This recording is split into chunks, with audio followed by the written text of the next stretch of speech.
American in lifestyle, global in spirit, Indian at heart. You're listening to Desi Tea Talks.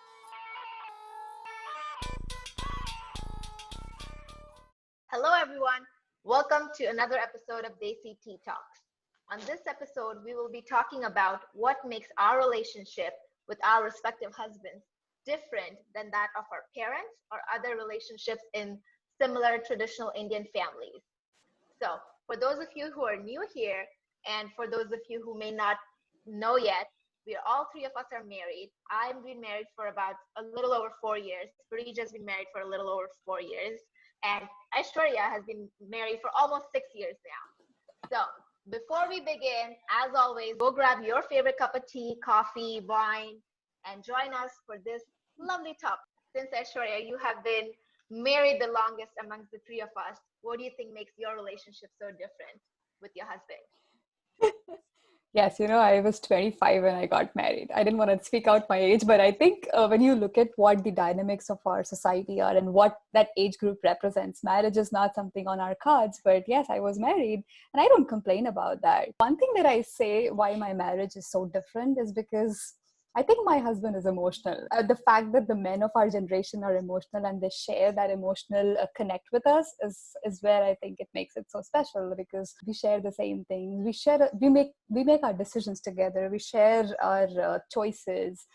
EQ of the men of this generation, that makes it super special. I think more than just them being emotional, it's them showing that emotion. Because I feel like it was such a taboo for our parents' generation for the man to cry or to even show that they're feeling upset or sensitive. They could either just be angry or happy. There was no like crying. So I feel like that show, the fact that our husbands, our They're respective very, husbands, yeah. show us and express that makes it a bit different. What do you think, Parija? I totally agree. I mean, men are definitely way more expressive. I mean, I think everybody would laugh, but sometimes I think my husband would shed a tear and I would be like, oh my gosh, I should be the one crying for that. But no, yes, they are way more expressive. They're way more, I mean, definitely as compared to our fathers and our parents and stuff. I really feel that husbands today and the relationships that we have with our husbands, is definitely way more connected, way more expressive. I think that's what I would say. I mean, at this age, my dad is in his late 50s, and this is the time he's really showing his emotionalness out. But I'm pretty sure he did not show it to me. Like I didn't think that my dad had any emotions growing up, and then now I'm like, oh my gosh, he's a totally different person. I learned so much about marriage from him. So Yeah, it's definitely. I think my father, when I was growing up, was I always had this, I was a little always more scared of him and compared to my mom. So that, that relationship was always there. But now it's completely different. He definitely shows more emotion. Granted, he's not as young as your father, Parija. I just realized your father's almost got 10 years on my dad. But yeah, he's definitely more friendly. We have a whole different relationship. So yeah, I think that's a big difference between my dad and how he interacted with my mom and us as a fact, than how my husband reacts with me, and if and when we have any kids. Yeah, and I think it's very hard for our parents. No, I wouldn't say it's hard. It's just they're adapting to our marriages too, right? They do not know what kind of relationship we have with our husbands. The other day, I was telling my mom that, oh, I made it. Sanjay just did that. He's like, he just did that. I mean, he just cooked food without you asking. I was like, yeah, it's our household. He'll do it. We both have to eat after all.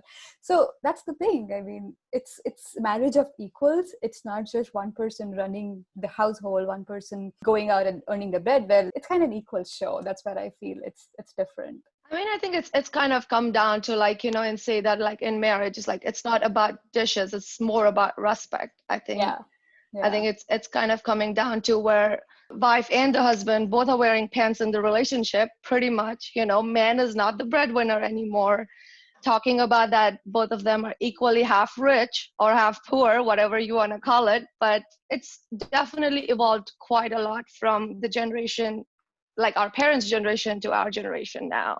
And in a Oh, good way. I think definitely in a good way. I think our oh yeah. parents starting to learn from us and trying to like be like, oh, they should be as expressive. So it's kind of nice to see that, like being a part of both the generations. Yeah, definitely. Like, my parents both worked when we were growing up, and but still, my dad was the conception was the perception of everyone that my dad was still the breadwinner. Granted, he did, technically make more than my mom, but still, they worked equal hours. My mom had a longer commute, but still she would do the cooking. I mean, we, obviously growing up in India, we all had help, so we did have somebody come clean dishes and clean the house, but mom did most of the housework. She helped us study when we were younger, things like that. And my dad was mostly just busy, I guess, earning for us. So he did his part according to him back in the day. But now if I tell him that, oh, her shoes, like being a girl's father, he's very much understanding of that. Like, oh, Harshu helps you. Good, good. He should help you. He should do the dishes. So I'm like, well, you didn't do it when you and mom were raising us. And I was like, oh, that was a different time. So, to their credit, it is definitely a different time now. So we're not trying to say that it's wrong or this is right, or this is just how we think it's different and this is how we like it. Right, girls? I Yes. totally agree. And to your point, Manasi, I think, yes, it has evolved, right? Back in the day, both partners working was not the most common thing. And it wasn't even out of choice in many cases. At least the perception was not that. If people would think, oh, both of them are working, they might actually need more money. No, the woman could just want to she just wants to go out and work. And that came with the cost that, oh, as a woman, if you're going out to work, you better take care of family first.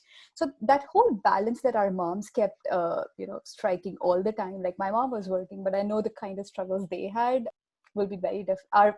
We'll have very different struggles, if at all we do. Yeah, I think one more thing, pretty much, I see like a huge difference is that, like, in our parents' generation, growing up, I mean, they pretty much all grew up in joint families.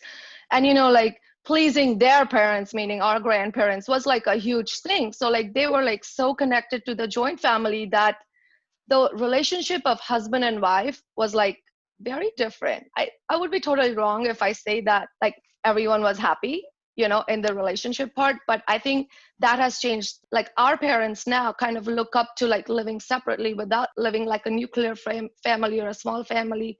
And the relationship between them at their generation has totally changed, just moving away from the joint family. And I think we are all like just living with our husbands in America. We're not connected. I mean, we're connected, but not physically connected. So I think that makes a big difference too. Yeah, and you bring up an interesting point, pleasing grandparents. It's so funny because my grandma, God rest her soul, but she used to always encourage me and my sister. It's just two girls, like, she's like, no, don't live in a joint family. Do your own thing. Be in a nuclear family. And it was so progressive coming from her, considering she never did a joint family. I mean, considering she didn't do a nuclear family, and like, obviously she lived with us. So this is my dad's mom. So obviously it wasn't a joint family, but still the in-laws live with my mom and dad. So it's funny that how she's telling us, no, it's better, like do your own thing and, not live with your in-laws or as long as it's feasible. Obviously, there are issues or if there are financial problems, you're of course more than willing to help out and, have them live with us. But honestly, I'm enjoying this. I'm loving it. And I have no qualms about being in a nuclear family. It's a funny thing, like, how we address our husbands. Like, mom and dad will be like up, like with dads would tell mom too, but moms would say up. And here we are like, we don't care about if we are the same age or no. We're like, hey, tu ye kar le, abbe wo kar le, so it's just funny. So for those of you who didn't understand that, that's basic up is just a form of respect that you usually give to address elders or people who you're trying to show respect, right? So it's just a formal way of saying, instead of you say a little bit higher level, which is in Hindi, you say tu or aap. So tu is more informal and aap is more formal. So traditionally, the wife addresses the husband as aap and the husband addresses the wife as tu. So which doesn't exist anymore, which is what Parija was trying to point out, was that we don't do that. We just call each other by names or, tu or like, just informally. It's more like two friends and two equals talking to each other, and even to this date, my parents have come to accept this new, the way we live, but still, and my dad doesn't insist anymore. Can my mom call him the way she addresses him? But it's just such an ingrained habit that even if she tried, she couldn't break it. She's like, no, I can't call him by his first name. I don't think I've ever heard my mom call my dad with his first name. It's always that or, that in Marathi you say holding. I think it's not just two and up. I go with all slangs that I have. And I tell my mom, how is it, like, how do you even fight with a person if you have to say up? Like, how can you fight and say up? I want to have the comfort to, argue and fight whenever I want. And I can only do it if I call him two and etc. beeps. I remember one thing about Aishwarya is that, like, and I've noticed this, is like Aishwarya will call Sanchit tu, but Sanchit most of the times will refer to her as tum. And I'm like, oh, the roles are changing here.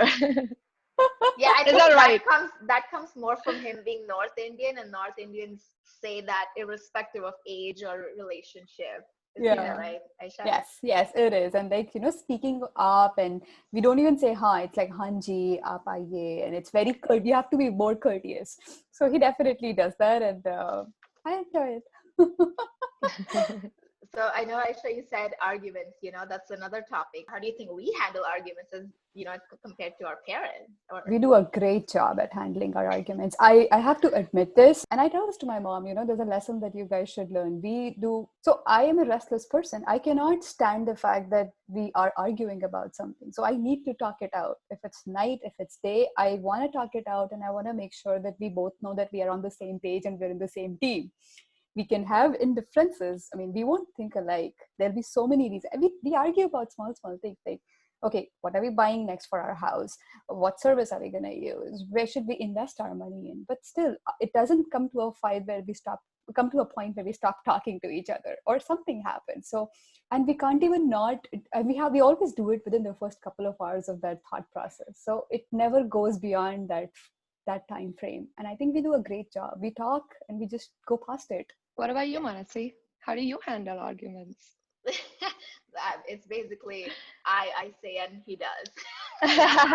No, I'm kidding. No, it's the same evolving relationship, right? Where's the pants in mine? No, it's definitely, for me, it's very important to talk it out. But I mean, that comes with personalities too.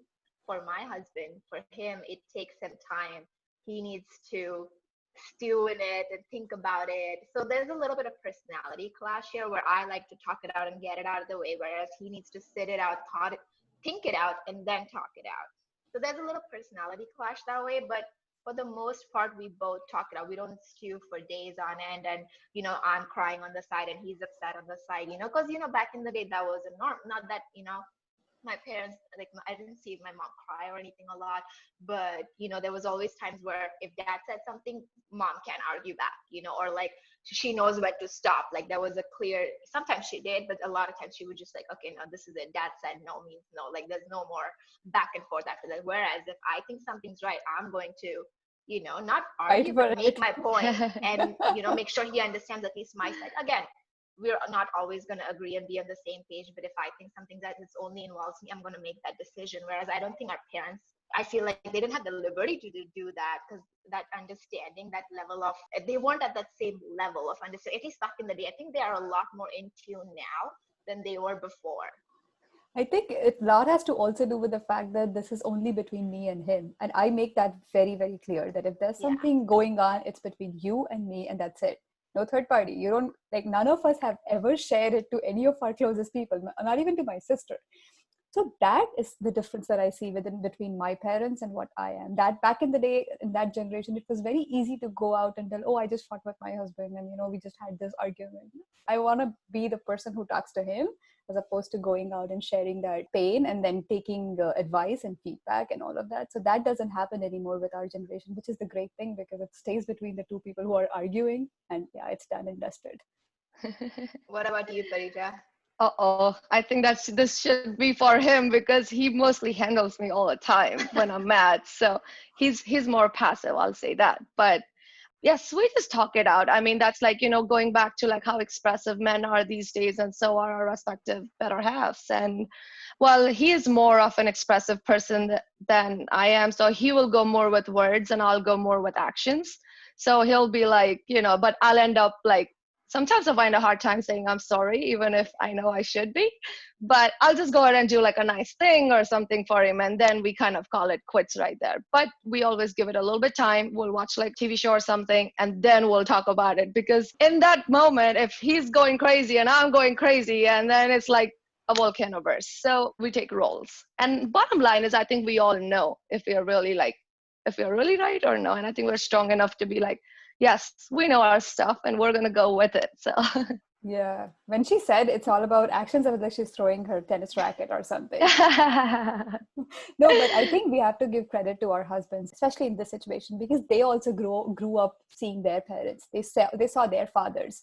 They saw what the men in the house were, and the transition that our husbands have made is tremendous. It's incredible. From what the women were supposed to take this natural progression, it was an evolution that the society was taking. But I'm just so impressed how the men of this generation, at least the ones that I know, they're just different from what their dads were. Yeah, and I think for my family, for me at least, I think kudos to my husband, but a lot of it comes from the fact that my in-laws actually had a different relationship here because they're from here. So they kind of had a partnership relationship too. I mean, obviously it was still not 100% like it is now with us, but it was still like they both worked and they both kind of worked as a team to raise the kids and, do the household things. I mean, obviously it was still not the same in terms of, yes, the husband is right. And I mean, that all was still there. But I think my husband saw growing up, like how they worked as a team and he like that. And he's close to his mom. So I think he sees his mom's side of things a lot. So in this case, being a mama's boy, quote unquote, really helps me because he understands me, my side a lot more. So it helps to work as a team. Like he doesn't, we have roles and responsibilities, like we've divided up. And it's not because I'm the woman or he's the man, but I enjoy cooking, so I cook. But I don't enjoy taking the trash out, and he doesn't mind doing it, so he does. And same with dishes. Dishes is he's like, well, you cooked all this stuff, so I'm going to clean the dishes or put it in the dishwasher. So I think I'm just talking about household responsibilities right now, but everything is like divided up. Like even when it comes to finances, I'm very like more on top of like the regular everyday to-day finances. So I manage that portion, but when it comes to investing and all of that, he does that. And I mean, obviously in consultation with me, but he's more in tune that he likes doing it. So he does that. So it's kind of like split up in a way that I manage our regular credit cards and, our regular banking, but more on the investment side, he takes care of it. So I think it's divided it's pretty well balanced, or as balanced as it can be. And it varies from situation to situation and marriage to marriage. But this is how it's worked for us. And I'm sure it's different for, even you two, like how your relationship works. I think it's the biggest, like, I think our generation is breaking like the biggest stereotype of like, man is not the breadwinner of the family and women is not the homemaker. It's all coming down to like partnerships and all. I mean, I recently kind of, I was kind of accepted, but I thought that I should be breaking this stereotype. One recently being the homeowners, I was like, oh, I'm going to decorate the home. It's all going to go my way because it's such a girl thing. And then while we were shopping for it, husband had an opinion. And I was like, oh, shoot, he has an opinion about placemats. Like, you know what? Maybe I should consider it because it's his house too. So yeah, why not? Yeah, can you imagine our dads going and caring about placemats? I'm like, no. I mean, So yeah. I think to your point, Manasi, yes, it's very different marriage to marriage, households to households. In me and my husband's case, we don't really have a very clear balance. But at the same time, it's interesting how we accommodate each other's choices. So investment being one of them, where I have a very different perspective of investment, and mine and his risk appetite in terms of what kind of investments we have to make is very different. I think we all know that too. Yeah, about you guys. So there are bets he won't want to take, but then so he wouldn't mind, but he doesn't really make a big deal if it's my judgment call. So he really gives me that space and respect that, okay, if she's making this choice, it must be well thought through. And that just gives me more motivation that, if somebody is trusting me also, if it's not just my money, it's our money together. So if I'm making that call, he's also putting his trust in me. And I think that just adds that pressure, and you have to get it right. Well, I was just going to say that I know it adds pressure, but honestly, it's all about respect, right? It doesn't matter how you're splitting it up or whether you're splitting it or not, as long as the other person respects your decision and appreciates it and just lets you carry on with it, then it's fine. Yeah, 100%. Yeah. Talking about pressure, I have something, it's a pretty personal question. You girls ready for it? Yeah, it's the word pressure doesn't even make me feel comfortable anymore. It's like a nursery rhyme. We must have like probably heard it when we were little playing on the playgrounds or something like that, and it goes by like, first come loves, then comes marriage, then comes baby in the baby carriage, right? So like yours, like 5 years ago, 4 years ago when we got married, like we got into this marriage things. And since then, we've been trying to figure out like the house and like managing all the 401ks and then like assessing all our health plans and stuff like that, right? And the baby's still not in the picture. What do you girls think about, like, how do you deal with it? I'm sure you must be hearing it, like it's time to have a baby or blah blah blah, but I'm still curious to know, like, what is the thought behind it? Like, why are we not rushing for babies like generations ago did? And this is such a juicy topic, because I think I got that pressure when I got married. Like my in-laws, Oh not my my God. immediate in-laws, my in-laws, like relations, they were like, okay, Abhi, start having kids now. And I was like, excuse me, we literally just got married. And then she's like, no, you should have your first kid within first year of marriage. You shouldn't plan your first child, something to that effect. And I'm like, who doesn't plan anymore? And it was just so hilarious to me. And speaking, this is such a personal decision. Everybody has a different opinion about this, of course. And just personally, we don't have any kids, and it's a conscious decision on our part. We just wanted to live and enjoy being married to each other and enjoy each other before that changes. Because, people say, you can be dating somebody, you can even live in with them, you can even be married to them, and nothing really changes. But what changes, your relationship and your personal life, is having a child, because it's not about you anymore. And I got married when I was 27, so I'm in my 30s now. That perception of everybody telling you, oh, you're in your 30s now, you need to have a kid, that is still there. But for us, it's not a big deal, because I think it's more important for us to connect and be on the same page and really be ready emotionally, more than obviously there's the financial aspect, there's family aspect, there's so many other aspects to consider. But we just want to be ready to take that challenge, to take that baby and give it all the love and attention that they deserve. So I think it's for us, that's the biggest thing. It's we haven't been ready yet. That's it. As simple as that. We get pressure asked every day still. I mean, it's the worst around anniversary time, right? Like when everyone's calling, right, Aishwarya? Oh yeah, I think I hate the anniversary calls at this point, because they just come with, oh, 5 saal ho gaye. Like, I think the fact that Desi families, I'm not going to talk about our parents particularly, because it's about the entire Desi family that we are associated with. They don't think that this is a personal decision. They think it's like a community decision that they should make for us at some point, that, oh, you're married, second year, you should have a kid already. I mean, I cannot want to have a kid at this point. Maybe I'm just not ready. The fact that we have to make that conscious decision that we are going to be able to take care of a new person who comes in this world should be our choice.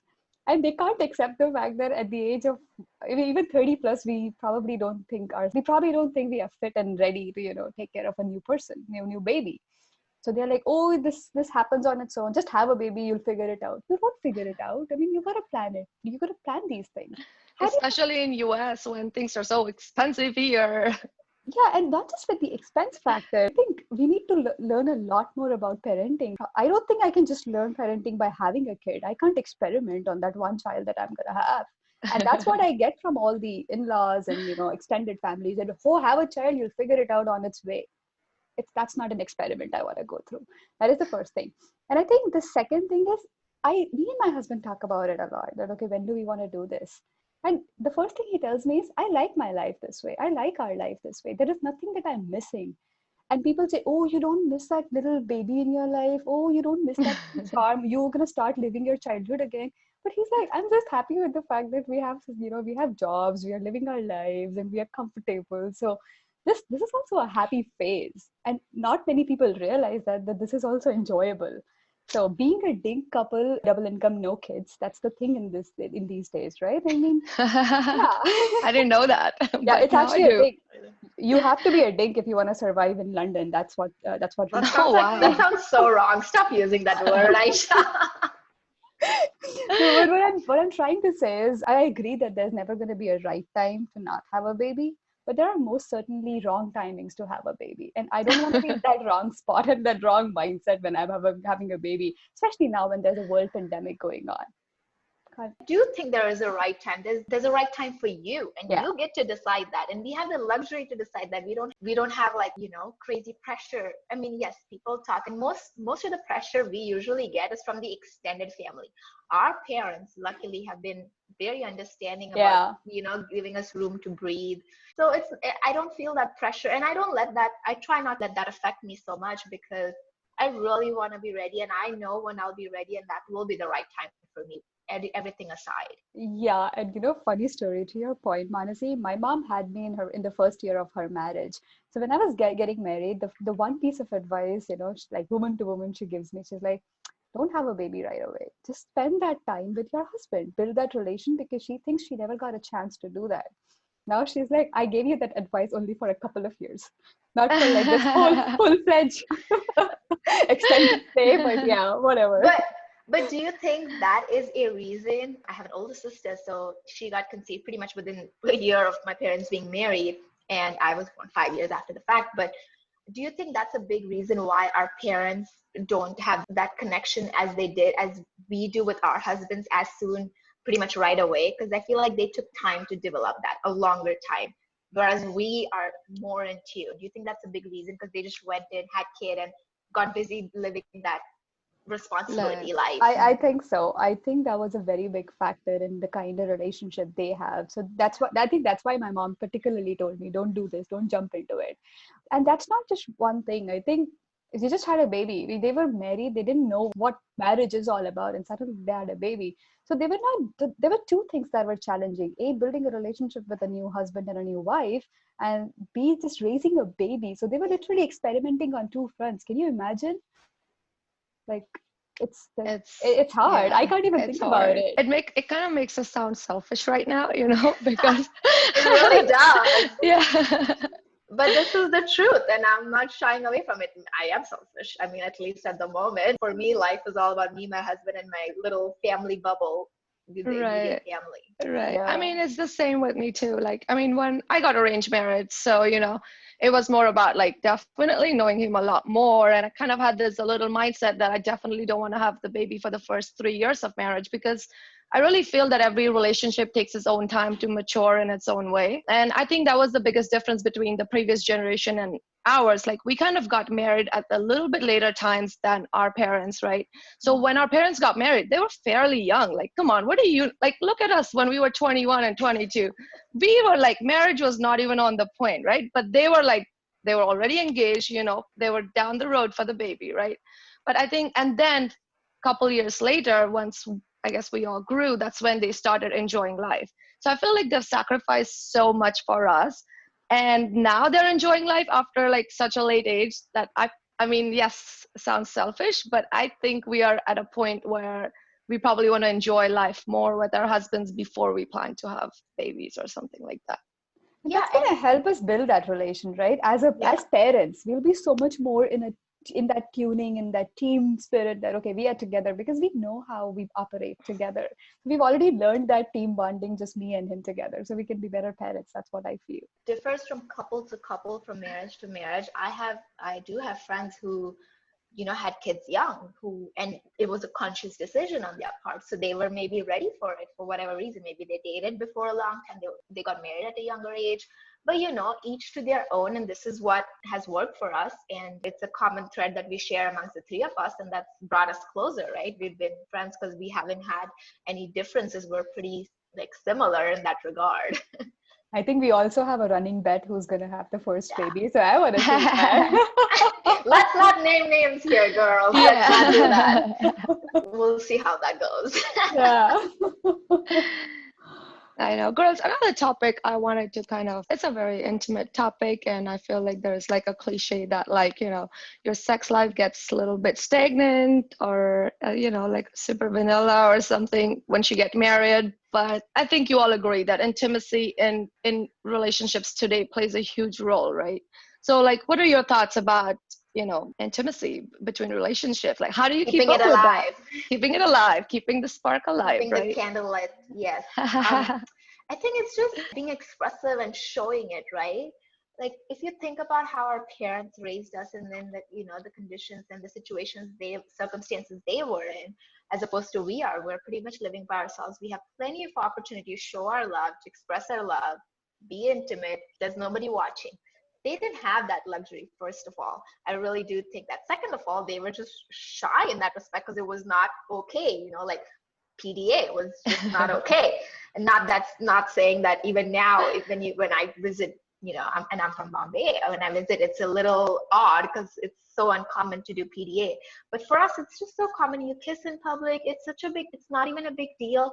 Just little things like that. Candlelit dinner, brighten up the mood, to get you in the mood. Date nights always help a lot, I think. Oh, yeah. Yeah. You know, surprise date nights. I think that's what really helps me, because it's just, I had a crazy day and, you know, he surprises me with something, flowers. It's just little things that just really keep the spark alive. And it's, you know, that you can always count on that person. That emotional connection, honestly, helps so much with sexual intimacy. It's not just physical. It's, you have to be on the same emotional level to connect on a sexual level. I do believe that. So for me, if you do something nice for me, I'm already connected to you. And I speak to my husband here. I'm not talking about you girls, right? But I think that helps me a lot, and us. To your point, Manasi, that's very true. You're going to be married throughout the life. You're going to play your intimacy book the way you want. There are small things you do, and every relationship needs effort. So intimacy is not something that you should never like let go of or let just forget about it, because I think that's very important, both for a girl and a boy. The fact that, you know, so we have to really accept the fact that it's a partnership. So as much of an intimacy he expects, even I expect that. And I mean, we live for it, we long for it. I till date, I make a big deal if he actually, you know, if he sleeps without kissing me goodnight. I know it's not a big deal, but I really want this thing to never fade away. You know, it's little things. If any of us is at home and like the other person comes, that other person was outside and we come and we meet even after an hour, we always kiss each other. We don't let go of it. And if any of us forgets, we try to remind him, you did not do this. You forget to kiss me these days. This little spark, this little nagging keeps this intimacy alive. And then date nights, yes. I still have to explain to a lot of people that date nights is a thing even after you're married. I mean, I don't know why that is not a thing for so many people. I think it's like even after you have had kids, or like, you know, I mean, before marriage, after marriage, in your 50s and 70s and 80s, and I think so on. So I think it's even more important, especially after you've had kids, because you need some alone time. You need to connect with your partner, whoever it is. So I really think it's very important to go alone time, feel special, make the other person feel special. It's very important. And I wanted to point something that I said, we need that intimacy too. And hell yeah, girl, we got to get some too. It's not just the man. Yeah. Yes, you know, and I think intimacy is something you have to build. I mean, it doesn't happen in one day. It doesn't happen, and you cannot overdo it. But it's something that's a part of your life, and it should be. It should actually, it sparks it. And I think one thing that I do personally, which I think is a good trend. Each time me and my husband do a date night, I turn off my phone, because I really am a very restless person. I want to check my Twitter, I want to read the news, and I'm addicted to all these things. So I actually turn off my phones when we are trying these date nights. Helps, you know, a little bit extra time. So back in the day, when I remembered when I first met Parija, she had just gotten married and she used to have like a full roster. Thursday is my coffee date. Wednesday is my game night. I don't know what not she would plan, but her first year, I think it was pretty interesting what kind of date nights she planned. Well, we need to learn from you, Parija, sounds like. Yeah. No, well, Manglam and I, we make it a date night thing. You know, it could be like a silly thing, or sometimes our date night could be just talking to a friend, you know, but together. Or it could be sometimes I'll be like, oh, he's not a cooking person, so cooking for me is not his thing, but he'll make every effort to, you know, like go out. Or sometimes I'm being lazy and he'll be like, oh no, it's a date night. Like he really pushes me and gets me out of my comfort zone. And for our date nights, we always try to plan something that we're both like, we both haven't done it or we're not super comfortable with. So we really go and explore a different side of us. So that is a fun one too. And then very recently, we started doing this fun thing for each other. We're going to be taking a surprise trip, and we both are going to take turns each year to plan it. So like our surprise trip could be like, he's not going to know where what time of the year, none of that, or how many days, what place, which Oh, coast, wow. which country, none of the things. He's just gonna know the dates, and then the week off, I'm gonna tell him what to pack for the trip, and I'm gonna try to keep it surprise for the most part, and vice versa. But we're still limiting it to like one trip a year because, that would get too much if not. It could be anything. I mean, it could be like a adventurous, or it could be like a nice romantic trip, or Is blah that blah how you blah. went to that camping, that whole hiking trip that you went for? Is that how you did? Oh, now I think now we're getting into stories, huh? So, guys, on that saucy note, I think we're going to end today's episode. But we have so much more to talk about on this topic. So, if you want us to do a part 2 or a part 3, then let us know in the comments below and we will happily talk more on this subject. But for now, thank you for listening to us. Go follow us on all social media platforms. We also have a YouTube channel, so we will be uploading a video of this podcast there. So go subscribe to our channel, show us some love there, like us, and see you next time. So take care and stay safe. Bye.